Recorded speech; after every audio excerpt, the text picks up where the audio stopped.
two places right now, which is fine. That's the way it should be.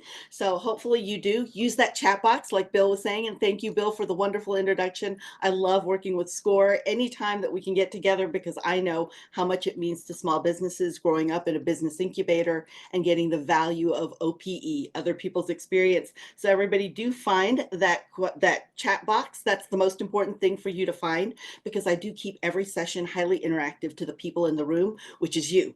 And this is your time. So to make most of it, that I'm going to make sure that it's interactive and I'm answering your questions while they're actually happening.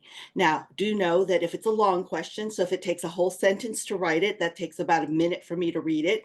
And in that case, then it becomes a little bit too much as far as it's just you seeing the top of my head while I read. It's not a great learning experience. And I do want to keep it a great learning experience. So I will save those longer ones to the end and I may ask you to repost that just in case it's lost in the chat feed.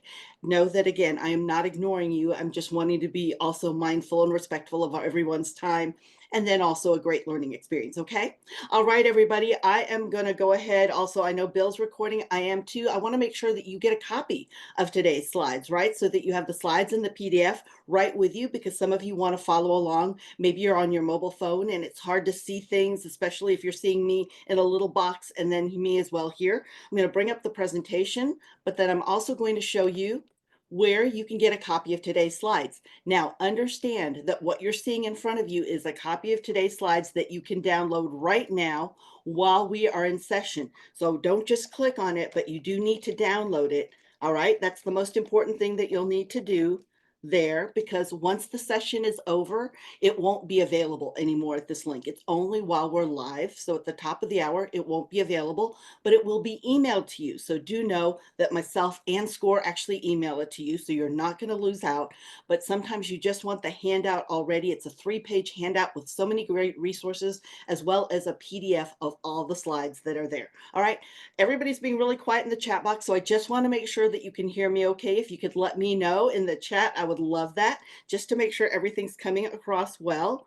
And you should see perfect. Hello, hello. Thank you, Carla. Thank you, Shamila, Shannon, Sharmara, Amy. Perfect, everybody. I love that you found the chat box. So let's go ahead and dive in. All right. And let's talk about how we can make our website work for us. This is who I am. Of course, you see me here already. You've seen me already. I'm live. So I'm here to answer all your questions, but I do come with 7 years of experience on the Google team plus really almost 20 years now experience in digital marketing and international e-commerce. So I've been in the trenches, which means that I know what it's like to be butcher, baker, candlestick maker in your business and now have to worry about how do you handle website design and website development. And a lot of people don't understand that website design and development are two different things. Sometimes you're really lucky, very lucky. It's not a usual case to find somebody who's a great website designer and a great developer. But usually those are two different skill sets because website design gives all the beauty and the aesthetics and the flow that you're looking for. So it really helps you with that information architecture of how people consume information on your site. While website development is the coding and everything in the background that happens to make sure that your site is functioning well. And all of these great graphics and designs are applied so very well. So that's the difference between the two. And we'll be talking about how you can make your website work for you, either to do it yourself or to be able to have enough information and applied knowledge so that you can decide whether or not you're working with a website designer, a website developer, or maybe an agency or a couple of freelancers that can do both. Hello, Tina. Hello, Simone. I see you guys in here. So welcome to everybody. And just to make sure that you do get a copy of the slides in the handout as we are live right now, I will go ahead and drop that link one more time in the chat box. Again, download it. Don't just click on it because it won't be available after the session here at this link, but it will be emailed to you, later with a copy of the recording as well. But do know that's not coming till later, probably tomorrow, just because it takes a while to render and get everything going, okay? Yes, perfect, Derek. I love exactly how you said that. on how do we make that work exactly, because a lot of times there's a design dreams and then developing is the reality of whether it can apply, and does that, is it something that works functionally with wherever your website is showing up. Now you see my name there, right there, Maria Elena Duran, and you see the first handle is me on X or Twitter. All right, so you can find me here on X or Twitter, and then you can also find me on Instagram, Marketing Coach Maria. And I would love to connect with you there, because I like to celebrate when you have applied what you've learned.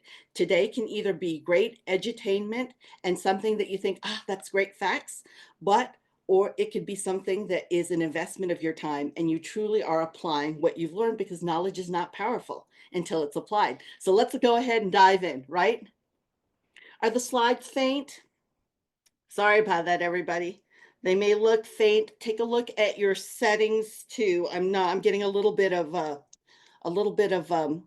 grainy, or a little bit of blurriness here. And unfortunately, that is not me. That is Zoom. I wish I could control that, because normally it's nice and crisp. Yes, that's sometimes what happens. Again, that sometimes with Zoom, and I know there was a Zoom adjustment this morning and update. So again, it may be a little bit faint, but again, remember, if you want a copy of today's slides, yep, look at the main slide. Thank you, everybody. Look at the main screen. If you want a copy, it is here, right here. You can have it in your hands right in front of you in a PDF and a handout. But again, don't just click on that. You've got to click, and you've got to also download. All right. When you get the click to download, make sure you download.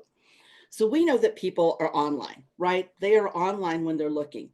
In 2020, we made a huge shift that we weren't just searching online. People actually live online now. And just like in retail, location, location, location is important for where you actually put your shop, because you want traffic and foot traffic for a website. Now, your storefront is also your website storefront, or your website location is location, location, location. And this is important. A lot of people think that social media can just be where their website is, right? They can just be found on an Instagram page, on TikTok, or maybe a Facebook business profile. Perhaps you're on Etsy or eBay or Amazon, and you think that's enough for a digital presence. And the story that I have for you is sad, because I have worked with so many businesses who do that, who do not realize the closed loop that those businesses are. I'm not saying you don't use them. I've been in international e-commerce, and so I understand Amazon and Amazon Marketplace. I understand Etsy very well. I absolutely know Amazon and eBay.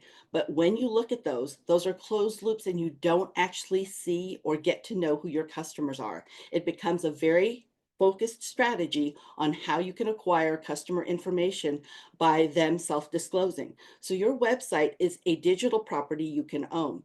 There have been people, even Social Media Examiner has gone through a time when they had 6.1 million people following their actual Facebook profile and Instagram. And then all of a sudden, Meta just decided, you know what?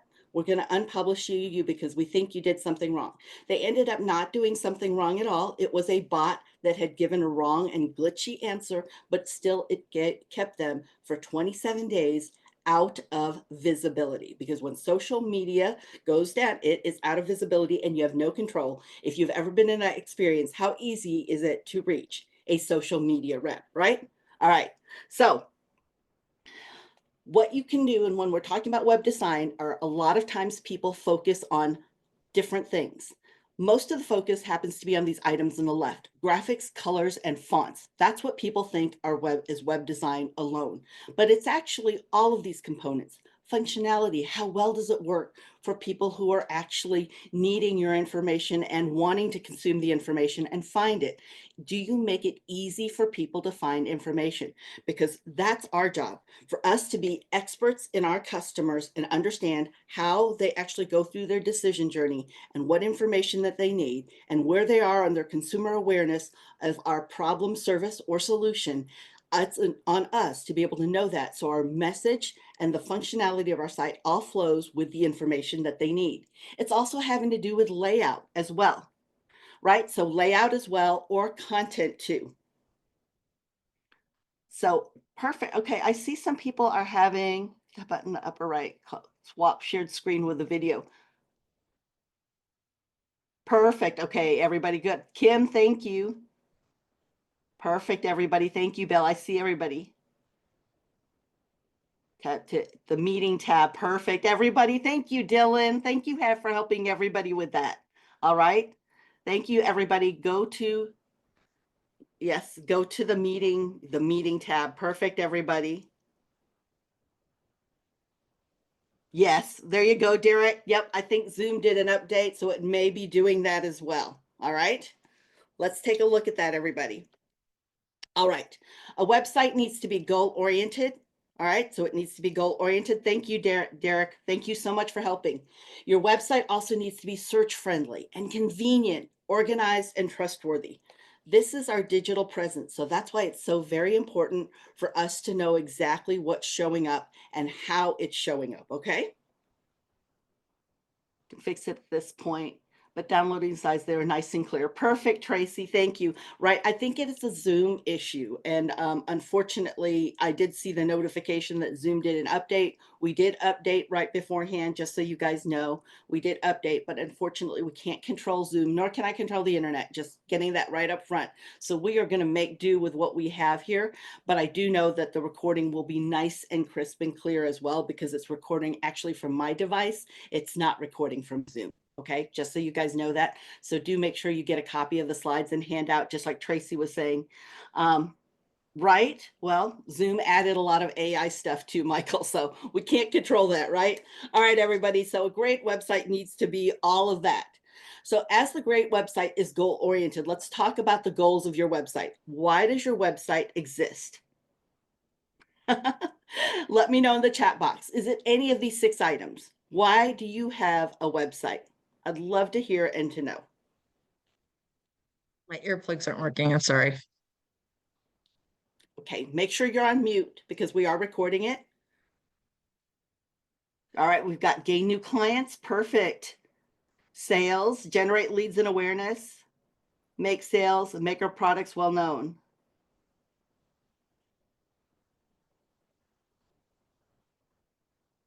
To get sales, sales exposure. Perfect. Generate leads. All right, look at everybody.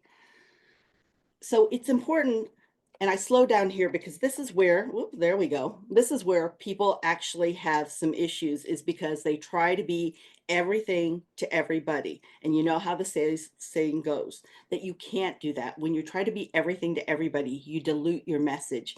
Again, it's on us as small businesses and people marketing our small business to know what matters most for our customer. So we need to really understand our funnel, our marketing funnel.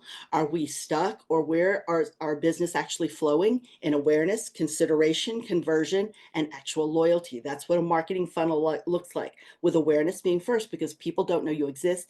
They cannot do business with you. Then the second part is actually knowing where your consumer is in their stage of awareness. Are they unknown, that they don't even know that there's a problem? Do they realize a problem exists? Do they realize there's even a solution or a name or a package for that solution? And do they know that you exist? Because again, if they don't know that you exist, then they cannot do business with you, right? All right, so as we look at this, let's take a look at who our audience is. How they act, all right, is very, very important, right? How they think and where they live. So being able to define and know who our audience is critical to us as small businesses.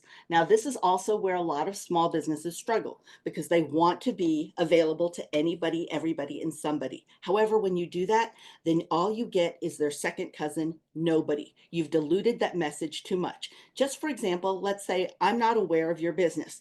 And let's say the level of consumer awareness is that I'm not even aware that there's an issue or a problem. Right now, I'm just struggling with it and realizing, life is a struggle. So I don't think there's any opportunity for change at this moment. But you keep spouting out information there for everybody to say, this problem, I solved this, and you're going to run into this issue. And I'm completely clueless to it. So I don't see that message. Your messaging, your entire site needs to be, as well as what you post on socials and put out even in email marketing, needs to resonate and connect with your actual consumer. It needs to be able to be and have that same frame of reference, so that they look at that and they think, oh my gosh, they get me. They so understand me. So part of that is setting our goals, right? So making sure that we have specific, measurable, attainable, relevant, and time-bound goals. this is another struggle. There are three areas that I actually see with website. One is understanding the website design and development structure. The other is being able to narrow down to a target audience. Everybody wants to say anybody that fogs a mirror, and that's just code for I have no clue who my target audience is, and I hope you do and can help me figure it out. We need to be experts and really do the heavy lifting to connect those dots. And then it's goal setting, because a lot of times we're very generic in our goal setting. We just say we want more money. Well, one penny when we're 99 years old is more money. Is that enough? Is that really a solid goal? Is that a target that you can look at and measure and start adjusting to? Because that's what goals are meant to be. They are meant to be very relevant and timely and to be adjusted to exactly what it is that you are looking to hit. For example, right now we are at the end of October. So we are at the very beginning, really in the first month of what's known as Q4, right? So if you are not over 3/4 of the way to your goal right now before the end of the year, what are you going to do differently now between the next 2 months that's going to be different than what you did last year? Because the definition of insanity is doing the same thing the same way, expecting different results. So do you have SMART goals? And do you look at your goals? Because I hear so many people, especially with that R, they'll say, oh, Maria, I want 1,000 Facebook followers. It's like, great. That gives you that great feeling of that serotonin and that nice lift that you want in feeling popular, but that's a vanity metric unless you can apply that to what you learn. However, if you can say, you know what, Maria, I know when I have 1,000 Facebook followers that anytime I post, I get 10 people liking it and they come to my website. Of the 10 that like it, 5 leave their email address. Now you have something, because when you have people that have your email address or you have their email address, they open 95% of your emails and they buy. Now you have something that's actually tied to the bottom line and it's not just a vanity metric. So what are your goals for your website? In this instance, you'll see some 3 SMART goals that are right underneath. Do they pass the test of being specific, measurable, attainable, relevant, and timely? Because before you put anything on your website, it needs to address these SMART goals. All right. So how will we measure that success, right? Some of you said sales. Some of you, it could be that you're getting somebody to fill in the contact form, right? And they're absolutely filling that out and putting their information. So now you have their email address, and that's so valuable because having somebody's email address is more important than getting their follow or their like on any of the socials, because you don't know how to contact them if something goes wrong. You don't even know if they're paying attention, because a lot of times people just scroll all day long, right? Whenever they're looking at socials, they're just looking like this and they're looking for what's capturing their attention. Just like a billboard, it may not even really get their attention. They're just scrolling past it. So one of the ways you can know that is through Google Analytics. All right. So Google Analytics is a great way to actually get that done. All right, everybody. Is everybody working well? Here we go. There we go. Is it really necessary to list with website search ready online to be found on Google? No, Heather, you can actually get found. Just let me answer her question real quick. You can get found as long as you utilize the free tools of Google Business Profile, Google Search Console, and Google Analytics. All of those tools are meant for that, and they're 100% free, right? And we actually talk about that quite a bit here at SCORE. So your SCORE mentor can help you. There are recorded videos that I've done for them about Google Search Console, or you can ask me to come back. I'm happy to do that live as well. So Google Analytics, if you look at the bottom left-hand corner there, it is g.co/analytics to get there, and I will put that down here. Now, the reason why I'm even spending time talking about this when we're talking about website design, remember what I said about functionality, layout, and the ability and the accessibility of your website and how that actually matters when people are making buying decisions and consuming information on a site? Well, Google Analytics actually tracks and watches how people consume information on your site. Did they read that paragraph? Did they like that blog post? Did they watch that video? Did they watch the video all the way? Was it something of interest to them that they actually downloaded that PDF or filled out the information that you wanted? Again, this is helping you understand what your customers are doing or your potential customers are doing. Because, for example, if you had an actual live store, so an in-person store, and they came in all day and they looked at, let's say, section 1. So maybe they looked at the right side of your store, then they went to the left side of your store and they looked at something at the table in the middle, and then they left. But then in the afternoon, they came and looked at the right side, then looked at the table next, and then they purchased instead of just leaving. You would want to know what's on that table that's so amazing so that I could do more of that to make sure that they come back. And the same thing is with your website. If they come to page 1 and to page 3 of your website and they leave, but then in the afternoon they go 1 to page 4, so the home page to page 4 and 3, and then they do whatever you want them to do, to buy, download, watch the video, leave their email address, call you, you'll want to know what is it that's really getting them to go and inspire them to do that. So you can find out more with Google Analytics, which is 100% free. You can utilize this, connect this to your site, and it actually helps you become an expert on your customer. And remember, that is our job. No one else can do that for us. We need to know what our customer needs, what pitfalls that they'll have, their decision journey, and what it all takes for them to be able to know, go, do, or buy from us. Now, when we're looking at Google Analytics, just so that you could see, there are some real time of what's happening, and then also you could see where they came from. So you don't have to wonder, you know what, I feel like they're coming from Pinterest. I just feel like it because a lot of people say that. That's a lot of anecdotal information. People will tell me to this day, because I used to be the business coach that would show up on CBS. So I'd be the business coach on CBS, and there are people to this day that'll say, Maria, I saw you this morning on TV and I love your business tips. Understand, I haven't been on television for 16 years. For 16 years. But they will see me in the grocery store and, oh, I saw you today. So that's what's so important for you to know, is where they actually came from, not where you feel like they came from, or even where they feel like. Now this is actually tracking and showing that what did they engage in? What actually drove money in your actual website, right? And actually got them excited and interested. So a great website is also search friendly. This is what is so important too. So as we look at this, for example, looking at your search results, this is what you normally see on a desktop or laptop. You'll see the search query. So that's that search bar at the very top, that Google search. You'll usually see, even in addition to the text ads above this, you'll see photos. So there's a lot of photos there, and those are known as shopping ads. Shopping ads and text ads are paid positions. You cannot earn those, you must buy those. But the next 10 organic search results are 100% organic. So as you look at that, you have to earn that. And the way you earn that is by being helpful to your customer and also building confidence in the search engine and you. In order for the search engine to show you in search results, you have to build and have that search engine have trust in you. Whether it's Google, Bing, DuckDuckGo, whatever you utilize, that search engine needs to be and feel trusted in that it's trusting your information, and that it can give that information to the people that are searching, and that it's helpful to them.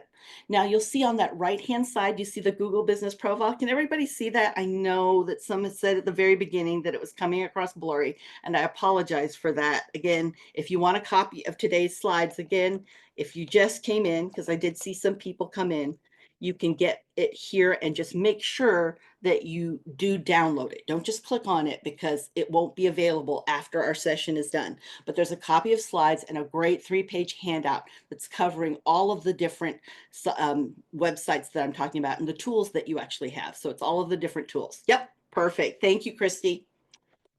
All right. So what does a search-friendly website look like? It has to be fast, everybody.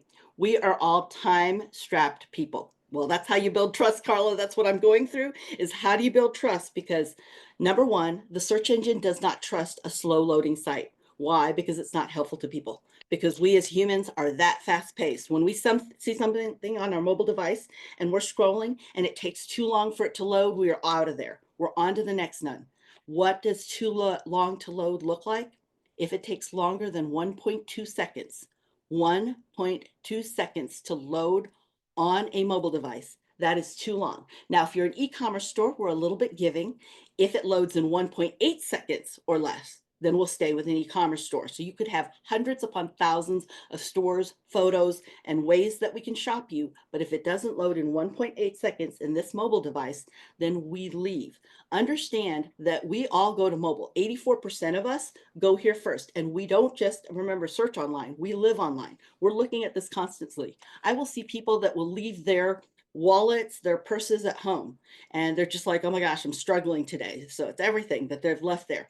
But if they've left their phone, they will turn around in thick traffic to make sure that they have their phone with them. So understand that is where we're getting our information. And you've got 1.2 seconds to make it load fast, because if it doesn't, it's not seen helpful to the person that's searching or helpful to the search engine. And the search engine wants to be where people go when they want to know, go, do, or buy. So it wants to have information that loads fast and is correct. Okay. Useful content. Is it useful? Is it helpful to people? Right? Is it just gibberish to get in front of them? Because understand that search engine optimization, SEO, what worked before 2024 does not work anymore. It has changed so much because, as we know, AI came well into play into early 2024. It became very sexy and mainstream. Now, I've actually been working in AI since 2021, so well before everybody was utilizing it. But understand that it's now being embedded in all search engines, not just Google search. Every search engine is utilizing that. And that's not going away. In fact, that's ramping up more. And just like in 2020, when we were surprised to even find a restaurant or anybody that would deliver food, nowadays that's expected. You know, if you don't deliver food to our door, we don't like you. So we have heightened expectations of that. If you can't deliver in 24 hours because that's what Amazon does for us, we don't like you either, because again, we have that expectation that it's supposed to be there. So are you helpful in providing the information people need when they want to find out more about your product, service, or solution? And then your text links, do they connect to other content on your website? Are you doing things like measuring that information when people click on certain text links to let you know that they like this information, that it matters to them, and this is something that they want to consume and get more of? Also, do you have page titles and descriptions, right? To be able to see exactly what your page titles and descriptions are. All right, I see Derek in there helping out. For example, I'm going to ask somebody, if you want to see what your page speed actually looks like, I'm going to ask somebody to play with me. And it's just going to be the first person that does this, right? So I need the first person who can put their website address in the chat. Put your website address in the chat because I'm about to go to a live demo. All right, perfect. Amy, you're the first one in there. All right. I'm going to bring this just a moment. I'm switching screens, so this takes just a little bit of handling here. And I'm going to the website that Derek was just asking about, because this is where you can see. Again, give me just a moment because I am broadcasting, so I have to switch screens and I have to make it bigger for you guys because I know it gets too small. All right. All right, let's go to this live demo here.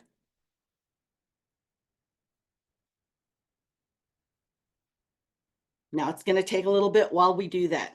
But what it'll first look is to see how fast you're loading on mobile, and then also how fast you're loading on desktop. Mobile matters most than anything. I understand when I was working even with the Amazon team, and they were crafting, and as they craft pages of the Amazon website in different aspects, different landing pages, that they will design for mobile first.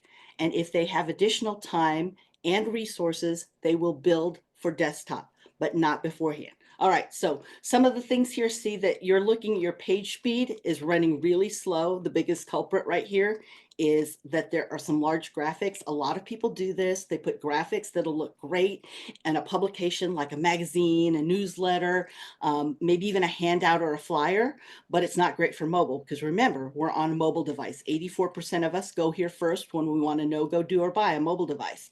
So if you look at each panel here being a second, right? So each panel here that we're seeing is 1 second. It is taking 1, 2, 3 seconds for your website to load. Remember what I said, 1.2 second.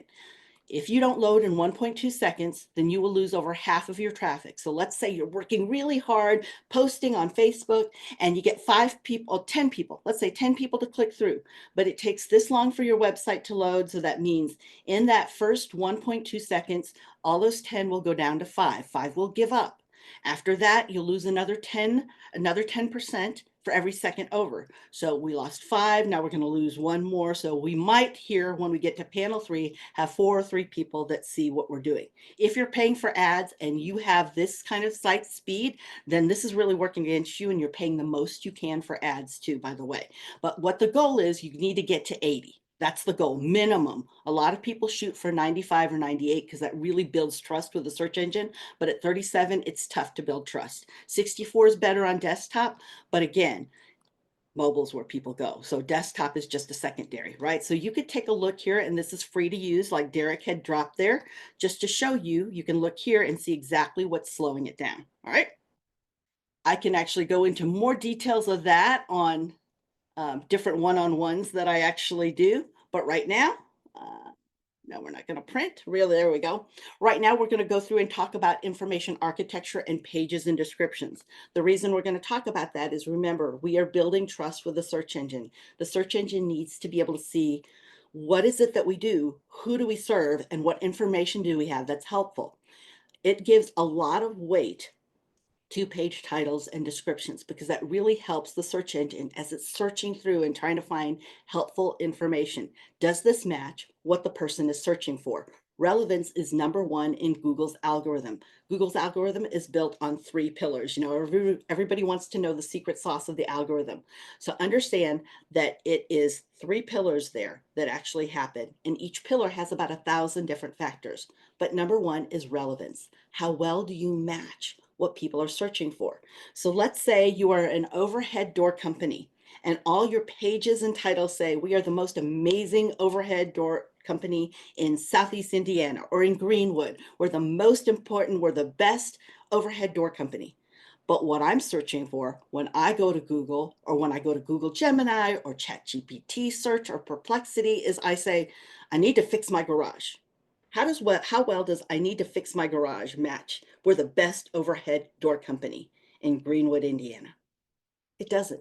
So where do you show up in search? If you're not relevant and you don't match, then you don't show up high, and the search engine doesn't feel like you have that information. So it's so important, and it's all on us to understand and know the words people use when they're searching. That helps us then put that in titles and descriptions. Information architecture is the flow of the website. How well do we present information on our website? Or do we do what a lot of businesses do, is they get so excited, just so excited to get somebody to click through to go to their website, that they throw everything except the kitchen sink in the actual homepage. It becomes a hot mess. And like a junk drawer, people see it and they leave instantly, because that's the number 1 reason people leave a website after it's loaded in 1.2 seconds. If it's disorganized and they can't figure out what they're looking for, because a lot of times people will say something in socials or in an ad and say they're going to take them to a certain page, and then they take them just to the home page, which becomes a disorganized mess. And if I have to search, then I'm going to leave. Now, I heard a lot of small businesses say, but Maria, I've got their attention. I need to show all my stuff. You need to first build trust in the search engine and them, which is take them where that you told them that you're going to take them. If you said you're going to give them the great heirloom tomato recipe, then take them there first. Don't take them to the homepage. And then from that page with the recipe, earn the right and provide them other information and pieces that will help them see that you have more to your website that can help serve them. Also, all browsers and all devices, because we're using a variety of things. I've got an Android and also an iOS. You may actually be using Brave as well as Google or Perplexity or Google Gemini or Bing GPT. So there's so many ways, right, that'll work. So here is where you can actually get Google to see you. How many of you have used Google Search Console, right? Really, Derek, what your question on recommendations on homepage, that really depends on who your customer is. I like to have several pages, and the reason I personally like that is because I want to know who my customer is. I don't want to just vomit information on them. So I don't like the continuous scroll for me, just because then I don't know where they're pausing and what they're looking at. However, when they click on a link and they look at the page that says, I want to know about how to set up my Google business profile. And I know that people who have come in, let's say from a webinar, have about 95% to 98% of them are clicking on that page. Now that helps me move that page to the very front. I can make some decisions. They're not looking at Google Analytics right away. They feel that's a little bit too technical, so that's not the first page that they go to. That's okay, but this helps me understand exactly how they're consuming information so that when I present, I even know how to present this information to them. So I'm not just flying over their head, right? I know you feel like you're drinking from the hose right now because I'm introducing this all to you. And it is an introduction. So it's going to take a little bit of digging and delving and more education to even become active and understand this. But the best way you can do that first is to start by clicking around and getting to know these tools. This tool is 100% free that you're seeing here, Google Search Console, and it is to the door to the library. I hear a lot of people say, I don't know if Google even sees this. I put a blog post up and I'm not sure if Google sees this. Well, if you're waiting for Googlebot, it's amazing, by the way, but it can take up to 90 to 180 days to see your stuff. And I don't know about you, but as small businesses, whenever I've run my small business, because I'm used to being butcher, baker, and candlestick maker in the business, as well as doing all of this, and I've done that, as I said, for almost 20 years. I know that when I post something, I want Google to see it right away because there's cash flow. Cash flow is tied to this, and cash flow is king. I need to be able to build those leads. I need to be able to find out who's interested in this information.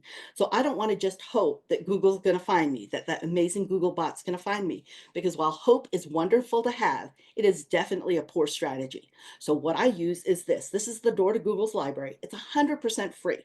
Now, if you connect Google Analytics first, what happens is you have to verify that you're the owner. Google doesn't want anybody that's not the owner of a website or domain name to change anything. If you put Google Analytics first, so that helps you understand how the customer sees information, Google Search Console enters you into Google's library, and now you can see how the search engine sees, or if it even sees all of your information. So now, if you connect Google Analytics first, it actually talks to the other Google tools, and it can help you get verified faster than you starting here cold with Google Search Console. That's an expert tip, just if you want to save time and energy by doing that first. So if you go to g.co/search console, that's the door to Google's library. Google is not the World Wide Web, but it is the biggest library of the World Wide Web. Derek, I see you. So it can then make sure that you are seen, that every blog post that you put up, that every product you put up there is seen, that every product that you've taken down is not seen, that that page that you were just messing with and playing in draft is not visible to the public. You can see all of that, right? So yes, there are those great paid tools. I love SEMrush and Ahrefs as well, but I like free or small fee.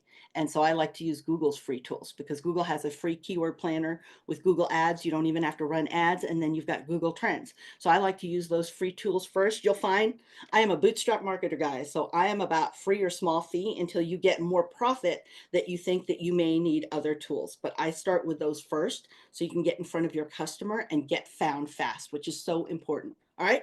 So I love those I love those other tools, but I know they're paid tools and I've used them. In fact, I currently use them all as well.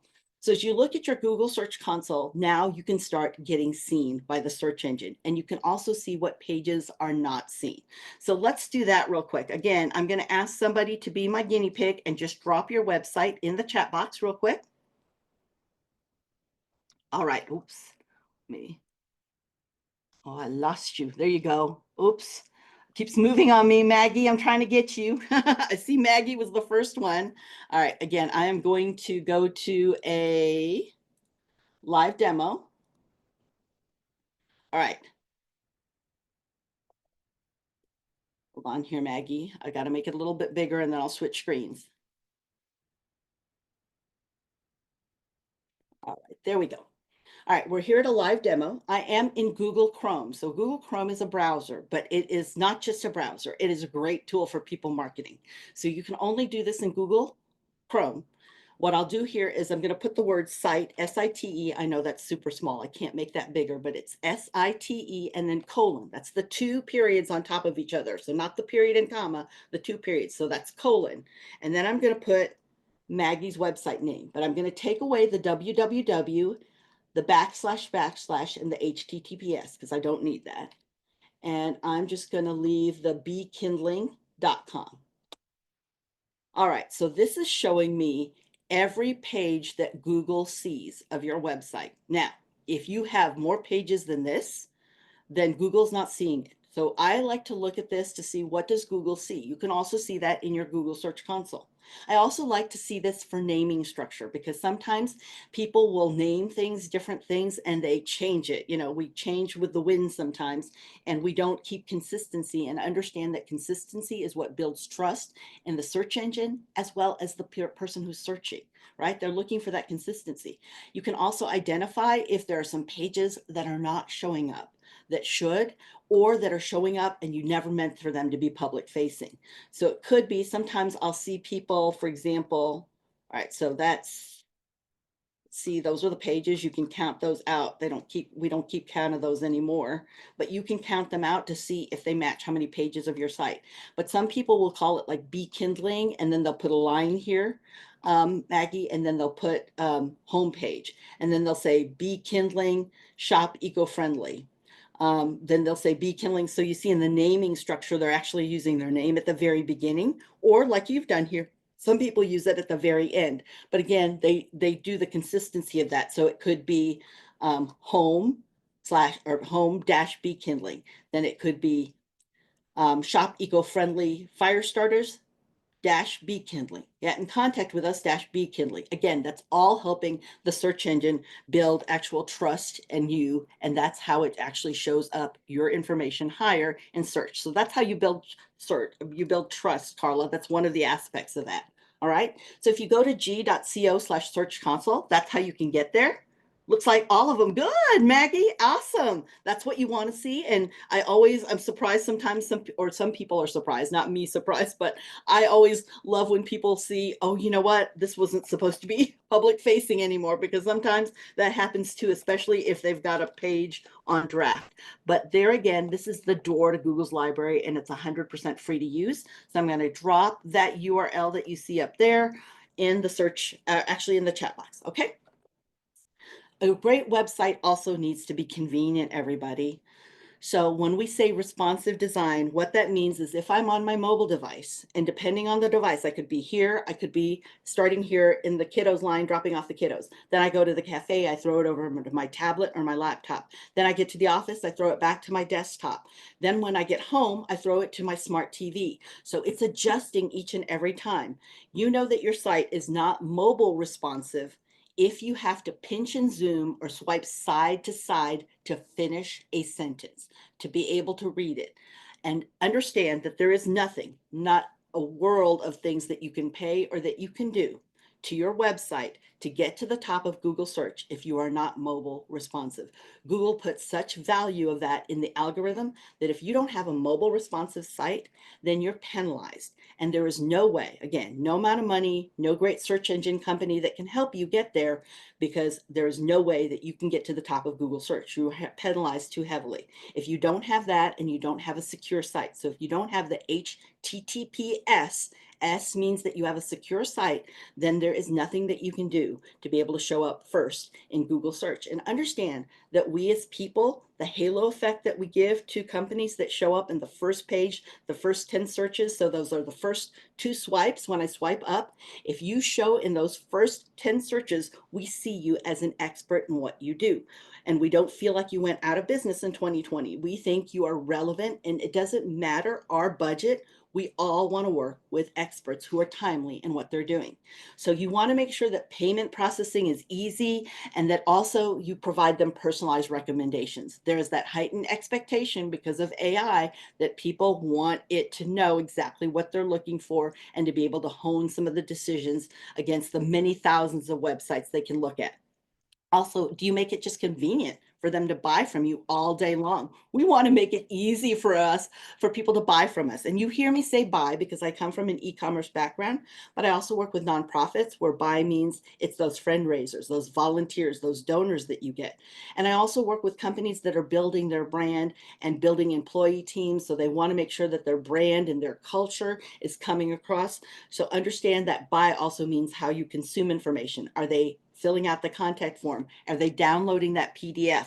Are they setting up for virtual consultations because maybe you installed something, and for them to be a long-term customer, this will actually help them in the maintenance of that, right? So how you can get more sales on a website? You need to have a trustworthy site. People are not going to buy from a trustworthy site. Now, let me tell you some of the visual first. One is responsive design. If it doesn't adjust to their device, then now you don't have a trustworthy site. People just immediately think that you have to have it adjust to whatever device that they're using. And most of us actually use 5 different devices on average. All right, that's what we see. And people are also searching differently. So if you're not using the words that people are using to search, and understand, search before 2024. Remember what I said about AI. We may have searched for overhead door, but now what we're searching is, hey, ChatGPT, or hey, Google Gemini, I need to be able to find some way to fix my garage door. It keeps sagging in the middle. We could actually have a long sentence to a paragraph of search. We're also speaking our search as well, which is a different dynamic and way of putting in content and information than actually typing it in. So understand that we need to be able to match that with people, because if we don't, that's how you can't make more sales. And then also in your website design, even if it's a little bit off, when I'm working with e-commerce companies, I explain to them, if you have a 200 by 200 photo of pictures of the product that they can buy, then it better be 200 by 200 all the way across. If it's a rectangle here, kind of wonky here, white background here, it looks like it's on somebody's neck here, that all are signals to people that this is not a consistent site. And that consistency is what we need to build trust. Even if you name your products, let's say you use 3 words to name a product, and then all of a sudden you have a product that you name that's 10 words. So it takes 2 to 3 lines. That wonkiness, that off, that you don't have that symmetry, people don't like that and they won't buy. Okay, because they don't feel like it's trusted. In fact, they feel like you may be a scammy, spammy site that might be trying to fish or gather their contact and their financial information. So that's why it's so important. Again, if it doesn't load in 1.2 seconds, you won't even have a chance to show any of those because you're taking too long, and there's no trust in a site that takes too long to load. People just don't have time. You have to make the payment process simple too. So don't just give them one way to check out. We all check out differently. Now I have to tell you a story. I was working with a company that has dog products. He knows that his best customers, so dog products, it could be anybody with a dog, right? But he knows his best customers are women between the ages of 35 and 54 years old who have at least 2 small children, and they also are professional and that they have a career of themselves that they're also pursuing. What he found is, first of all, in looking at his Google Analytics, is they shopped at 2:24 in the morning from their bed. They didn't shop his website any other time. So he didn't plan any of his ads or any of his social posts till 2 o'clock in the morning. Not that he couldn't serve any dog owner, but he did not want to miss that best customer that gave him the most pleasure and profit and was able to buy right away. But also he knew they are searching with their mobile device, laying in their bed. So if all you have is Shop Pay, or let's say you put the credit card in, or PayPal, and I don't have PayPal, I have Venmo or Stripe, I use Apple Pay or I use Google Pay, and you don't have that there, then I will go to the next website to go buy, because I'm not going to get up out of my comfy bed to go get my credit card and get that information. So that's what he knew. And that's why he offered all of these different ways, because he knew all of these tools saved their payment, and that made it easy for them to buy from him all day long. We also know that if you have an e-commerce shop, that you have to be really, really careful. One of the first things when I'm doing a website review for somebody is I will see they have a little helpful chat button or reward button, like right here at the bottom right-hand corner. And even though I'm a lefty, I hold my phone like this and understand. Let me actually go to a wide screen here. Hold on. Understand, when you're holding your phone, how far can your thumb go to press a buy button? If you've got a little chat bubble here to, if you need more information, or a reward program chat bubble there, are you in my way to hit the buy button? You absolutely are. You're not making it easy for me to buy, and I will go down the road because of that. Not just me, but the majority of people. we'll go do that. Okay. So it's important for us to know our customers extremely well and make it easy for them to buy from us all day long. When we can recommend other products as well, this is also important because we may not know that they were also looking for something else. And if I check all the way out and then realize I need something else, I get irritated and I remember that the experience with you is irritation instead of, oh, that's good. Hadn't thought about that. I should also have smoked peach jam and blueberry lemon jam as well, because that's something I'm most excited about here. Yep, look at your button. Yep, look at your button exactly. Where does your chat button lay? Right? So I tell people, remember, most people are right-handed, but I'm not, I'm lefty. I'm a lefty. So, but still, even as a right-handed a lefty, I hit right there. And in fact, when I'm working with companies, I tell them if you've got a product page that they're on, I would keep a buy button at the very bottom and just hold it steady there. So it's static even as they scroll up, because you want to make it easy. Oh my gosh, I see that comparison and you're much better than the competitor I was looking at. I'm going to hit that now. I don't want to scroll up and look for it. I want to make it easy for you to buy all day long, right? So also, do you have convenience like curbside pickup, delivery, or do you provide virtual consultations? Because sometimes there are some things that need a little bit more explanation. So do you have a video for that? Or do you have a consultation? Know that YouTube is the second largest search engine in the world. Google is the first, still at 94%. And don't believe what they say that, people, especially Gen Z, are just looking at TikTok. They might look there to discover or see new things, new trends, new dances. But when they're ready to now go do or buy and they're doing research, they go to Google first. Second, the number two search engine is YouTube, and it is owned by Google. So it's actually a social engine and a search engine, and people will go there to 4 out of 5 look for unboxing. Those are the most videos that are watched, but they want to see how something works, or maybe sometimes they don't even get handbooks or anywhere more or manuals. So they actually go there for information to find out how to do things, right? So again, make sure your website is responsive in design. All right, one more time, somebody drop their actual website in the chat box, and I'm about to do a live demo for the first person that drops it. All right, I see you, Kim. You're fast. Thank you, Kim. Let me copy that. All right, I'm going to go to Kim's website. Give me just a moment because, again, I am switching screens. I appreciate you guys' patience while I switch screens. All right, here we go. This is Kim's website. Remember, I'm in a Chrome browser. I am going to now right click. So this is a Chrome browser, and I'm going to scroll all the way to the bottom where it says inspect. So now I can inspect. And what this is doing, you can look at the gibberish on the right. If you're a web developer, you love that stuff. But for me, I'm looking at what does your website look like on a mobile device? So right now it's looking at the iPhone 14, but if I wanted to change it to a Samsung Galaxy 8, I can. So now I can see how your website looks as I scroll. Does it make it easy for me to go through things? Is it mobile responsive? I don't have to swipe side to side. So yay to Kim. She's doing a great job here. It's not too little. Might be a little wonky here, but see, that's actually taking them to someplace else. So it's not even the layout of her product. So she's doing good here. And look at her. She's done the best practice that a lot of web designers don't think about, or that content management systems actually provide to you, which are systems like Wix, Squarespace, WordPress. They actually or Shopify, they put the social icons at the top.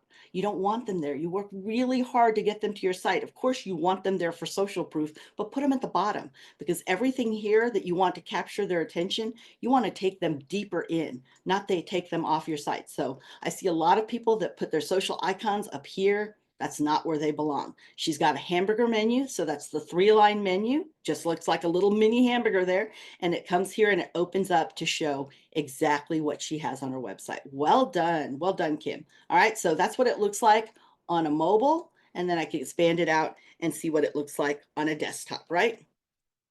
So you could do that as well, utilizing that inspect tool. So you'll see that and how to find that within the slides that you were actually provided. It does need to be organized too. So you need to start with a plan, know what people are looking for. For example, if I had the jam shop, there might be people who are there for gift cards. So they don't want to just scroll endlessly through bottles and boxes of jam. So that's what IA is, information architecture. How do you lay out your site? And does it organize? Is it organized and helpful to people? Are you putting the most important information before they have to swipe or scroll, like shopping new releases? Is that something that you're putting first and foremost? Do not make them search, because the more you make them work, the more that they actually will leave your website. So it does help organize, because you might even want to go details about team members. Maybe there are team members that are loved by the public, or people buying online that they love. Could be that there's a contact form or contact information. Maybe you even have a WhatsApp link. So it could be that that's how your structure of your website actually flows. Now, the way you can find out, you heard me talk about Google Trends, and I'm not going to go into great detail of that, but how many of you have used Google Trends? Let me know in the chat box. I'd love to know if you do use it. Go to the bottom and say, thank you. Thank you so much. I see a lot of you helping out. That's why I love the chat box, because it's like we're in a room all together. All right, for those of you who've not used Google Trends, make sure you take a look at that. Again, every tool that I've been sharing with you today is 100% free. I am going to ask somebody to just put their business industry, all right, in the chat box. Let me know. So, houseplants. All right, thank you, thank you, thank you. I'm going to take you right here. This is Google Trends, houseplants. This is for free. You can find out exactly what people are searching for on Google right now in the past day. So around the word houseplants, I wonder if it's different than houseplants. Let's put that and compare. So it is a little bit different. See, having the houseplants together are two different words. Houseplants, blue is the houseplant, red is the houseplants separate. You can see where they're searching. So Vermont searches for houseplants altogether. Alabama uses one or the other, both, but you see where most of the searches are coming in the past day. They're asking, are snake plants toxic to cats? And they're showing what regions are actually shopping. Breakout shows that this is the beginning of the trend. So if you ever want to get in front of a trend, this is how you do it. You look at Google Trends, and you could look at the past day, the entire web. You could look at just the United States. You could look at the past 90 days. You can look at what they're searching for in YouTube only if you were trying to decide what video to make, or you can come up here to web search, and maybe you don't want to look at the entire United States. You want to look at the state of Indiana. Oops, can't spell. And in the state of Indiana in the past 90 days, it's really in these areas that they're searching, and these are the words that they're searching, okay? So that is how you can use Google Trends. It's a great tool to use, and it's 100% free. So it'll help you know exactly what people are shopping for and what they're looking for. And then the last thing I want to leave you with is, when they cannot find something on your website, it is a 404 page that happens, that pops up saying, oops, you can't find it. Do you make those pages helpful to people when they're searching? Do you let them know, oops, you can't find this, but you were looking for multicolored socks, and we actually have Argyle socks that you can look at. We can have, red socks. We have these socks. Do you provide them with information so that they stay on your site? Or does your oops take them off your site, because now they've got to go search on their own out there in the World Wide Web? Okay. And again, that trustworthiness is something that you definitely do want to build in by having security, that S. Remember what I said about the HTTPS, and then also having secure payments. All right. All right. I know we've covered quite a bit today, but I want to pause and see if we have any questions, because we're already 1 minute past the hour and I don't want to go over. But I do want to make sure that you remember to look at the goal of what your website is. All right. Keep that in mind. What is your goal? And then to be able to tap in the resources of your SCORE chapter and your SCORE mentors, because I am such a fan of OPE. Like I said at the beginning, other people's experience. It takes you tremendous time, energy, and money to find out something. And sometimes it's a lot of heartache and drama that you don't have time to go through, or you don't have the bandwidth to be able to keep up with and be able to keep going, especially when you have to take care of customers. So your SCORE mentor has already walked that walk, and they have that experience, and you can learn from that without having to expend the time, energy, and money. That is what's so cool about working with SCORE. Okay. Now, if any of you want a free SEO audit, so that's a free SEO audit that you can get right now. I will do a 10-minute review of your audit to show you what you need to focus on. I'm happy to do that for free for SCORE. If you utilize this link, again, it's only for the people that were in the session. So I don't even share this out to people that are there for the recording. You're going to go about a third of the way down the page to be able to put in your information to get that free site audit. Okay, so you can utilize this as well. And if you want to connect with me and celebrate and let me know what you have applied that you've learned, I'd love to hear that, because I love to do virtual celebrations and repost and share you, because you might get more visibility from that too. This is how you can connect with me. And I like to model what I always teach was, if this is helpful to you and I gave you helpful information, then I ask for a review, because people more often than not would give you a review if you ask for it. Now, I would be honored if you did. You are not required to, but I would love to be able to if you would love to do that. All right, some people are asking about the free SEO audit right there. You can utilize that bit.ly link. Remember, bit.ly is case sensitive, so you want to use all lowercase. And then you can scan that QR code as well. Okay, so I'm happy to do that for you guys. All right, we are 3 minutes past time. I want to be respectful of your time too. Yes, if it's blurry, it is actually in the PDF, so you can download it there. Last time, because we are right at where it will time out and you won't have access to it anymore. So what you want to do is you want to go to this link right there. Go to that link. You want to enter your information, download the handouts. Don't just click on them, download them, because then when they go away, they will be emailed to you with the actual recording, which will be sometime, as I said, probably tomorrow. Okay, you're very welcome, Shannon. All right, everybody, let's go into Q&A, and I'm going to turn it over to Bill then. Okay, that's great. Maria, as always, for those of you who don't know, she'll be back with us on the 5th, talk about using YouTube to grow your business, and on the 12th about making better business decisions with analytics. So more good stuff to come. So thanks so much, as always. And I think you pretty well covered everything that there were questions on. So thanks a lot. Thanks all of you for joining, and we'll be getting information to you. So. Thank you, Bill. Thank you, everyone.